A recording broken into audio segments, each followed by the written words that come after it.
नमस्कार, हमें किशोर कलाकार। स्वागत है आपका किशोर कलाकार के ऑफिशियल यूट्यूब चैनल पर। और आज हम डिटेल में डिस्कस करने वाले हैं, सॉल्व करने वाले हैं जामिया मिलिया इस्लामिया का जो इस साल का एंट्रेंस टेस्ट हुआ था, और आप कह सकते हो कि एंट्रेंस पेपर हुआ था उसको, राइट।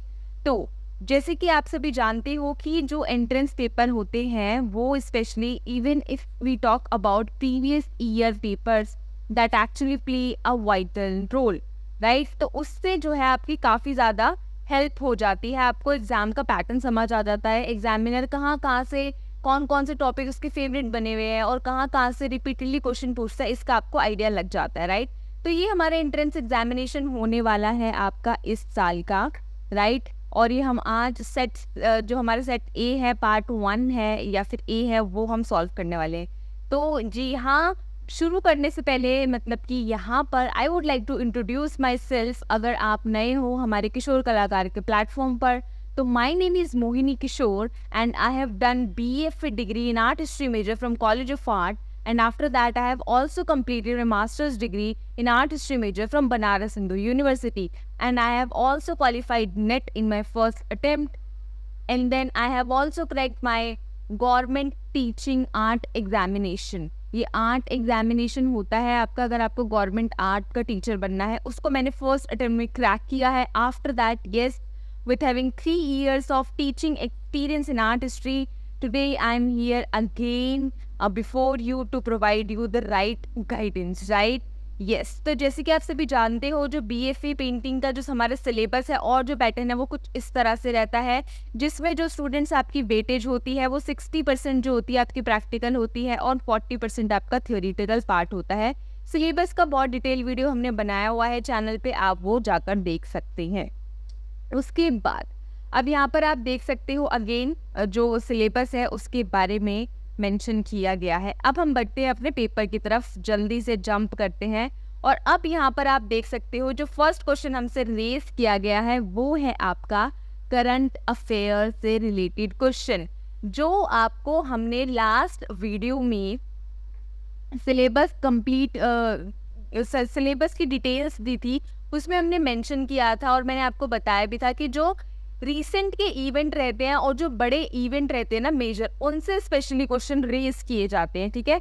छोटी मोटी चीज़ों पर मत जाना जो बहुत ज़्यादा पॉपुलर होती है, स्पेशली टॉकिंग अबाउट स्पोर्ट्स, और या फिर मतलब कि किसी को कोई बड़ा अवार्ड मिल रहा हो, उससे रिलेटेड क्वेश्चंस जो है यूजुअली एग्जाम में रेज किए जाते हैं। तो यहाँ पर हमसे पूछा गया था कि कौन सी ऐसी इंडियन वुमेन बॉक्सर है जिन्होंने अभी रिसेंट की ये वाला जो चैंपियनशिप था ना स्टूडेंट, ये आपका 23 में इन्होंने अभी जीता है, अभी रिसेंटली निखत जरीन ने। और उसके अलावा ना 2022 में भी हुआ था एक बॉक्सिंग चैंपियन, वो भी इन्होंने जीता था। तो कॉन्जिक्यूटिव का मतलब होता है लगातार, राइट। तो इन्होंने ये कॉन्जिक्यूटिव ईयर में जो है इन्होंने जीता था। उसके बाद देखो सेकंड क्वेश्चन आपसे रेज किया गया है, graphite pencil what do H and B stand for. अब यहाँ पर देख लो आपका जो है, आप कह सकते हो कि मेथड एंड मटेरियल से क्वेश्चन रेज किया गया है, जिसमें देखो जैसे कि आप सभी जानते हो, देखो ये वाला जो सेशन होगा थोड़ा सा डिटेल में रहने वाला है क्योंकि चांसेस आर हाई इस बार ग्रेफाइट का H और B का जो है आपका फुल फॉर्म पूछ लिया है। अब नेक्स्ट ईयर ये हो सकता है कि कुछ इस तरह से क्वेश्चन आ जाए कि कौन से स्टैंडर्ड की जो पेंसिल है वो टेक्निकल ड्राइंग में यूज़ की जाती है, या फिर कौन सा स्टैंडर्ड है हमारे पेंसिल का जो स्केच के लिए यूज़ किया जाता है। आ गया समझ में? तो previous year papers does matter a lot, वो आपको मिल जाएंगे, ठीक है। कहाँ मिलेंगे, कैसे मिलेंगे, वो हम इस वीडियो के सेशन के एंड में बता देंगे आपको। तो यहाँ पर देखो ये जो आपका, जैसे आपको पता है कि पेंसिल होती है, पेंसिल के अंदर एक सिक्का होता है, बेसिकली लेड बोलते हैं उसको या फिर ग्रेफाइट बोलते हैं, ठीक है। अब हम स्कूल में जो है स्टूडेंट्स अपनी HB पेंसिल यूज़ किया करते थे।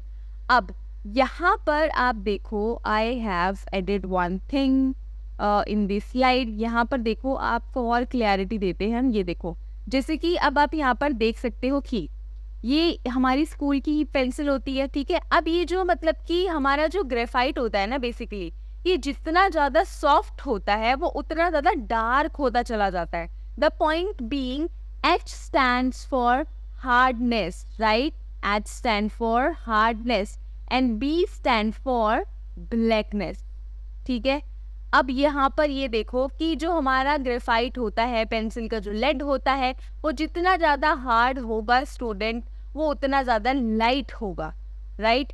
अब यहाँ पर देखो, जैसे कि जो हमारा ग्रेफाइट है यहाँ पर ये वाला, ये बहुत ज़्यादा हार्ड है, इसलिए जो हमारा पेंसिल का शेड है वो बहुत ज़्यादा लाइट होता हुआ जा रहा है, क्योंकि ये बहुत ज़्यादा हार्ड है। जितना नंबर हार्ड होता है उतना लाइट हो जाता है। ये 4H हो गया, 5H हो गया, 6H हो गया। अब ये जितना ज़्यादा सॉफ्ट होगा हमारा ग्रेफाइट, उतना ज़्यादा जो है डार्क चलेगा। तो सबसे ज़्यादा सॉफ्टेस्ट आप कह सकते हो कि जो सॉफ्टेस्ट ग्रेफाइट है वो यहाँ पर इस वाली पिक्चर में 8B है, तो यानी कि वो उतना ज़्यादा डार्क होगा। तो इसका नॉलेज आपको होना चाहिए, राइट। आप यहाँ पर देख सकते हो कि ये देखो, जैसे कि अब यहाँ पर ना हमने मेंशन कर दिया है आपके लिए कि कौन सा जो ग्रेफाइट होता है वो आर्टिस्टिक पिक्टोरियल ड्राइंग्स के लिए बहुत ज़्यादा आइडियल होता है। अब हम यूजुअली HB यूज़ करते हैं, लेकिन जब आपका एडमिशन हो जाएगा जामिया मिलिया इस्लामिया में या फिर कोई भी फाइन आर्ट्स की यूनिवर्सिटी में एडमिशन लोगे, तो आप इन पेंसिल्स का इस्तेमाल ज़्यादा करोगे, राइट। आगे समझ में। उसके बाद आप देखो, अब yes, अब these are the types of pencils that are ideal or good for writing style। ठीक है, हम स्कूल में भी बहुत ज़्यादा इस्तेमाल किया करते थे, HB की पेंसिल होती थी हमारी, नटराज की। उसके बाद अब और भी ज़्यादा अगर आपका हार्ड होगा ग्रेफाइट, ठीक है, तो फिर वो और ज़्यादा लाइट रहेगा। और ये वाला जो ग्रेफाइट होता है ना स्टूडेंट्स, आपका ये वाला जो होता है स्टैंडर्ड 2H 3H 6H, ये that is actually very good for your technical drawing. Map वगैरह बनाते हो आप, उसके अलावा मतलब कि आर्किटेक्ट वगैरह होते हैं, they also use it well. उसके अलावा ये देखिए आप यहाँ पर नेक्स्ट जो हमसे, अब देखो जो हमसे क्वेश्चन पूछा गया था, वो क्वेश्चन पूछा गया था कि आप हमको बस ये बता दीजिए कि जो ग्रेफाइट होता है पेंसिल में H और B, वो किस लिए जो है वो इस्तेमाल में लाया जाता है। तो जो आपका H होता है वो हार्डनेस के लिए यूज़ होता है, और जो आपका ग्रेफाइट होगा वो जितना हार्ड होगा वो उतना ही लाइट होगा, और जितना सॉफ्ट होगा आपका ग्रेफाइट वो उतना ही डार्क होगा। तो right answer would be B option. उसके बाद देखिए आपसे पूछा गया है यहाँ पे third question, the term light and dark while shading is. अब देखो ये वाला क्वेश्चन ना मुझको थोड़ा सा अटपटा लगा, क्योंकि यहाँ पर ना टर्म की बात कर रखी है कि जो टर्म होता है ना शेडिंग में लाइट और डार्क, उसको क्या बोलते हैं। देखो सबसे पहले शेडिंग को समझने के लिए ना आपको सबसे पहले तो पॉइंट इसकी देखो, ये एलिमेंट्स ऑफ आर्ट का क्वेश्चन है। फंडामेंटल ऑफ आर्ट में एलिमेंट्स ऑफ आर्ट आते हैं, प्रिंसिपल ऑफ डिजाइन आते हैं, उसमें से क्वेश्चन रेज किया गया है। बात अगर हम शेडिंग की कर रहे हैं तो शेडिंग से पहले आपको वैल्यू को समझना बहुत ज़्यादा ज़रूरी है। आप देखें यहाँ पर, क्योंकि यहाँ पे टर्म की बात की गई है तो हमको उसको भी थोड़ा डिटेल में ले लेना चाहिए, क्योंकि क्या पता अब नेक्स्ट ईयर इसमें से ऐसा कुछ क्वेश्चन आ जाए। देखो फॉर एग्जाम्पल ये होता है हमारा शेडिंग, ये आपको पता है, यहाँ पर आप देख रहे हो यहाँ पे शेडिंग है। अब जो हमारा शेडिंग होता है ना, शेडिंग एक्चुअली हमको ये बताता है कि जो हमारा पूरा पिक्चर है उसमें लाइट का क्या सीन है। तो यहाँ से हमको पता चल रहा है कि लाइट कहाँ से पड़ रही है, राइट। शेडिंग से हमको पता चलता है कि लाइट हमारा लाइट का जो सोर्स है वो कहाँ से है, ठीक है। उसके अलावा अब ये जो मतलब कि आपकी लाइटनेस होती है और जो आपकी डार्कनेस होती है, बेसिकली इसके लिए ना दो टर्म इस्तेमाल होते हैं। सपोज फॉर एग्जाम्पल, सपोज आपके पास ये कलर है, ठीक है। अब अगर ये कलर जो है, ये जो इसका लाइट वर्जन है, ठीक है, दैट इज कॉल्ड टिंट, इसको टिंट बोलते हैं। वहीं अगर इसका जो डार्केट साइड हो जाएगा उसको हम बोलते हैं शेड, उसको क्या बोलते हैं हम, शेड। तो यहाँ पे हमसे क्वेश्चन यही रेज किया गया था कि जो आपका डार्कनेस होता है और लाइटनेस होता है उसको बेसिकली हम क्या बोलते हैं, ठीक है।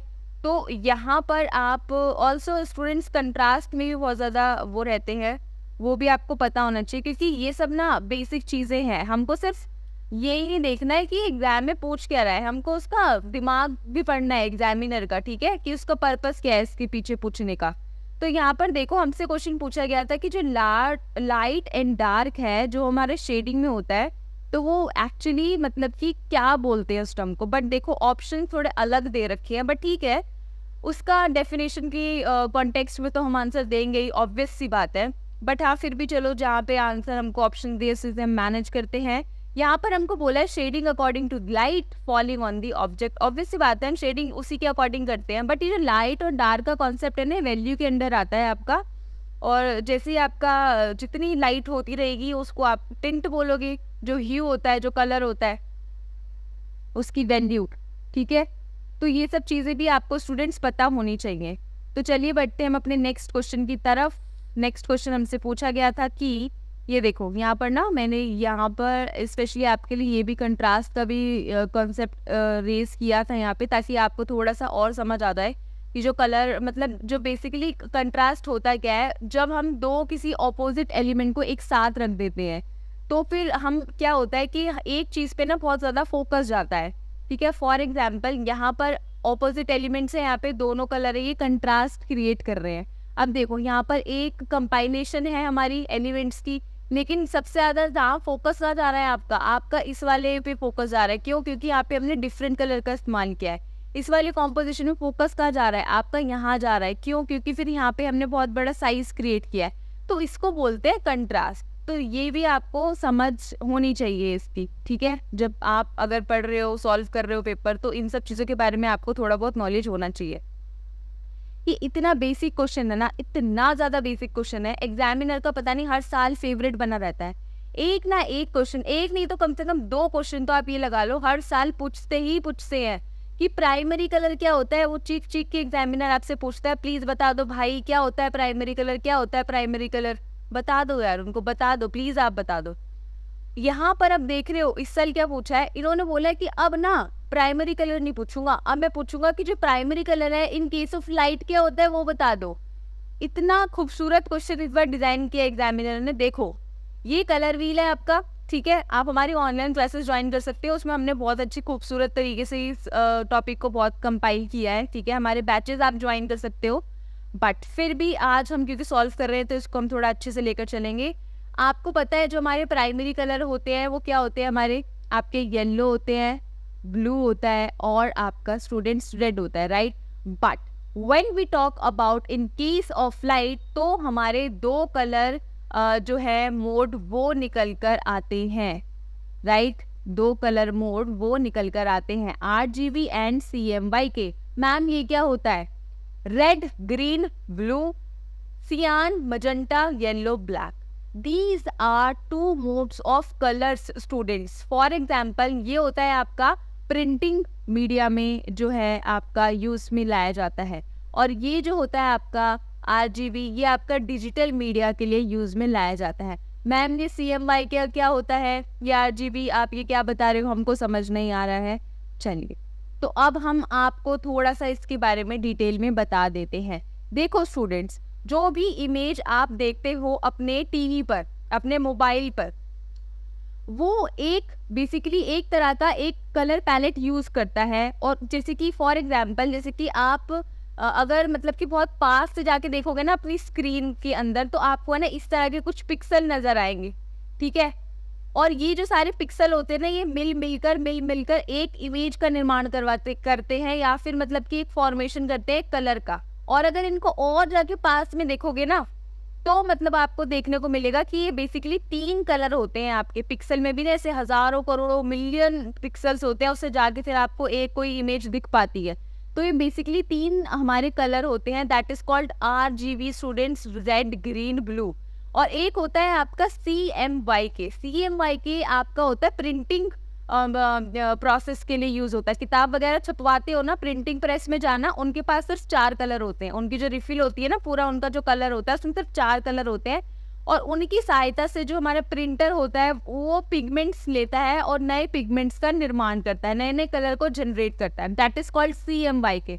ये क्वेश्चन भी एग्जाम का बहुत खूबसूरत रहता है, हमेशा पूछता है CMYK किस लिए इस्तेमाल होता है, RGB किस लिए इस्तेमाल होता है। जब भी जो आप कुछ अगर लोगो वगैरह डिजाइन करते हो ना अपने फोटोशॉप में, या फिर मतलब कि किसी भी सॉफ्टवेयर में आप यूज करते हो, उसकी जब अगर वो जो वहाँ पर है ना एक मोड होता है आपके सॉफ्टवेयर में, एक होता है RGB और एक होता है CMYK। तो अगर आप RGB में काम कर रहे हो फिर आप उसका प्रिंट निकाल रहे हो, तो चांसेस आर हाई कि प्रिंट का कलर कुछ और आएगा, और जो आपने अपना डिज़ाइन किया था सॉफ्टवेयर में, उसका कलर कुछ और आएगा, ठीक है। तो ये आपके 2 मोड होते हैं, ये आप ध्यान रखना, ठीक है। दिस इज कॉल्ड सियान and with the mixture of red and blue you will be getting magenta, and yes, when you will mix green and red you will be getting yellow। और अगर आप इन तीनों कलर को ना एक साथ मिला दोगे तो फिर आपका है ना ये एंड में जाके ना वाइट कलर बन जाता है, ठीक है। ये बहुत खूबसूरत सा कॉन्सेप्ट है, बहुत इंटरेस्टिंग। जब मैं पढ़ती थी, जब मुझे पता चला था तो आई वाज लाइक कि यार ये तो बहुत अच्छा सा खूबसूरत चीज़ मुझे आज जानने को मिली है, नई सी। ये सब चीज़ें बेसिक है, आपको पता होना चाहिए। टेम्परा पूछ लिया स्टूडेंट्स की, टेम्परा क्या होता है बता दो, ऑयल बेस्ड कलर होते हैं, क्या होते हैं हमको बता दो। टेम्परा में ना स्टूडेंट्स ज़्यादातर ना एग टेम्परा से रिलेटेड क्वेश्चन आते हैं आपके एग्जाम में, ठीक है। तो वो आपको थोड़े से पता होने चाहिए, right. Yes, this is egg tempera. यहाँ पर देखो एग टेम्परा में क्या होता है ना, एग टेम्परा में ना हम मेथड जान लो उसका, क्योंकि क्या पता अगली बार फिर मतलब कि वो आपसे ये पूछ ले कि ये वाटर सॉल्यूबल है या नहीं है, ठीक है। या फिर मतलब कि उसके अंदर क्या यूज़ किया जाता है, एग योक यूज़ किया जाता है या फिर एग वाइट यूज़ किया जाता है, थोड़ा सा जान लो। एग टेम्परा जो होता है स्टूडेंट्स, उसके अंदर एग योक का इस्तेमाल होता है। एक कंटेनर में एग योक को बहुत सावधानी से निकाल लिया जाता है, हल्का सा पानी मिलाया जाता है, फिर उसके अंदर एक एंटी फर्मेंटेशन जो इनका एजेंट होता है उसको मिलाया जाता है। फिर जो आपके पिगमेंट्स होते हैं, जो ड्राई पिगमेंट्स होते हैं, उसके अंदर इस बाइंडिंग मिक्सचर को जो है मिला दिया जाता है। इससे फिर आपके कलर जो है तैयार हो जाते हैं। ये थोड़ा सा फास्टेस्ट ड्राइंग मेथड है आपका काम करने का, ठीक है। तो it is being used by so many artist at a large scale, ठीक है, सिंपल है। तो ये आपको पता होनी चाहिए। उसके बाद हम बढ़ते हैं अपने नेक्स्ट क्वेश्चन की तरफ। नेक्स्ट क्वेश्चन हमसे पूछा गया है कि भाई बता दो कि जो हमारी ऑयल पेंटिंग होती है, ऑयल पेंटिंग में कौन सा जो है ऑयल इस्तेमाल में लाया जाता है। तो यहाँ पर आपको ये पता होना चाहिए कि जो हमारी ऑयल पेंटिंग होती है ना, ऑयल पेंटिंग और जो हमारे ऑयल कलर होते हैं ना, ऑयल कलर में मतलब कि 50 का रेशियो आपका रहता है लिंसेड ऑयल का और 50 का रेशियो रहता है आपका टर्पेंटाइन ऑयल का, ठीक है। तो ये आपको पता होने चाहिए कि टर्पेंटाइन मिलाया जाता है 50% और लिंसेड बनाया जाता है। फिर उसके बाद आपका जो ऑयल कलर है वो तैयार हो जाता है पेंटिंग करने के लिए। उसके अलावा हमसे क्वेश्चन रेज किया गया है कि जो आपका नेचुरल गम होता है वो किसके लिए इस्तेमाल में लाया जाता है एज अ बाइंडर। जो नेचुरल गम होता है ना वो बहुत ज़्यादा डिजोल्व हो जाता है वाटर के अंदर, that's why that is being used in water colour, ठीक है। यूजुअली पता क्या होता है, जो आपका गम एरेबिक है इसका ना फाइन पाउडर बनाया जाता है और इसके अंदर जो ग्लिसरीन होता है स्पेशली यूजुअली वो ऐड किया जाता है, ठीक है। और उसके बाद फिर जो भी आपका पिगमेंट होता है उसको लेकर फिर इस पे काम किया जाता है, ठीक है। तो ये थोड़ा सा इसका जो है प्रोसेस रहता है, ये आपको थोड़ा सा पता होना चाहिए इसके बारे में, ठीक है, राइट। उसके अलावा फिर हमसे पूछा गया है कि जो हमारा बंगाल स्कूल है वही किस लिए जाना जाता है। सबको पता है वॉश पेंटिंग के लिए। मैंने ना आपको जब हमारा सिलेबस हम करवा रहे थे कवर कि मतलब कि किस तरह के क्वेश्चन पूछे जाते हैं और कहाँ से चीज़ें आएंगी, तो उसमें मतलब कि मैंने आपको ना स्टूडेंट मेंशन किया था कि प्लीज़ आप ये सब पढ़ लो। जो आपका E.B. हेवल है, A.K. कुमार स्वामी है, ये सब चीज़ें पता होनी चाहिए, बंगाल स्कूल पता होना चाहिए, फिर मतलब अबिंद्रनाथ टैगोर, ये भारत माता है उनकी, ये सब पता होना चाहिए। तो ये आपकी बेसिकली टाइमलाइन है, इससे बार बार घूम घूम के क्वेश्चन पूछे जाते हैं, ठीक है। उसके अलावा अब आप देखो, हमसे फिर नेक्स्ट क्वेश्चन पूछा गया था कि हमारे जो मतलब कि बहुत ज़्यादा एक famous first oil painter of India है वो कौन है। अब ये कौन नहीं जानता है, सब जानते हैं, राजा रविवर्मा। इन्होंने जो है माइथोलॉजी पे बहुत ज़्यादा काम किया है, उनका बहुत बड़ा कंट्रीब्यूशन रहा है इंडियन आर्ट में, ठीक है। उसके अलावा स्टूडेंट्स हमसे क्वेश्चन पूछा गया है, अगेन ये देखो खूबसूरत क्वेश्चन है कि जो एग टेम्परा की जो टेक्निक है उसमें क्या इस्तेमाल में लाया जाता है, ठीक है। ये तो हमने पहले ही देख लिया, तो उससे रिलेटेड 2 क्वेश्चन आ गए, आप समझ रहे हो ना। टेक्निक एक है, मेथड एंड मटेरियल का क्वेश्चन है, ये टेक्निक एक है। और एक टेक्निक से किस तरह से जो आर्टिस्ट है, जो हमारे एग्जामिनर है, वो घुमा घुमा के क्वेश्चन पूछ रहा है। तो इन सब चीज़ों को ना थोड़ा डिटेल में पढ़ लो। फ्रेस्को वगैरह होते हैं, म्यूरल वगैरह होते हैं, ऑयल पेंटिंग होती है आपकी, टेम्परा रहते हैं, ठीक है, वाटर कलर होता है। तो ये सब चीज़ें आपको पता होनी चाहिए, तो उससे रिलेटेड काफ़ी एग्जाम में क्वेश्चन पूछे जाते हैं। अब हमसे पूछा गया दीदारगंज की यक्षिका। ये वाला जो है ना, ये अभी मैंने 2-3 साल पहले ही, मैं शायद 3 साल हो गए मेरे को बिहार म्यूज़ियम विज़िट किए हुए, कि वहाँ पर रखी हुई है, ठीक है। पहले ये पटना म्यूज़ियम में थी, तो अब आप इसको थोड़ा-सा जो है ध्यान रखना, ठीक है। ये रिताजगंज यक्षी है, ये आपकी मौर्यन जो आपका पीरियड था 3rd सेंचुरी बीसी में जो है ये बनी हुई है, ठीक है। तो इसके ऊपर जो है बहुत ज़्यादा हाईली पॉलिश्ड वर्क है, ये आपको थोड़ा-सा पता होना चाहिए, ठीक है? कि जितनी ज़्यादा नॉलेज हो सके वो आपको प्रोवाइड करवाई जाए। And yes, for those who are interested to join our online classes, तो उसके लिए आप देख सकते हो हम ऑनलाइन क्लासेस, डाउट सेशन, और हर क्लास के बाद आपको एक मॉक पेपर और एक मॉक टेस्ट प्रोवाइड करवाया जाता है, सो दैट मतलब कि चीज़ें रिटेन रह सके आपके माइंड में और एक कॉन्फिडेंस बिल्ड हो आपका जब आप थ्योरी पेपर अटेम्प्ट करने जा रहे हैं अपने एग्जाम में। प्रीवियस ईयर पेपर स्टूडेंट जितने भी है सॉल्यूशन के साथ प्रोवाइड करवाए जाएंगे, रिकॉर्डेड क्लास होंगी और आपको ई बुक और नोट्स भी प्रोवाइड करवाए जाएंगे, तो टेंशन की कोई बात ही नहीं है।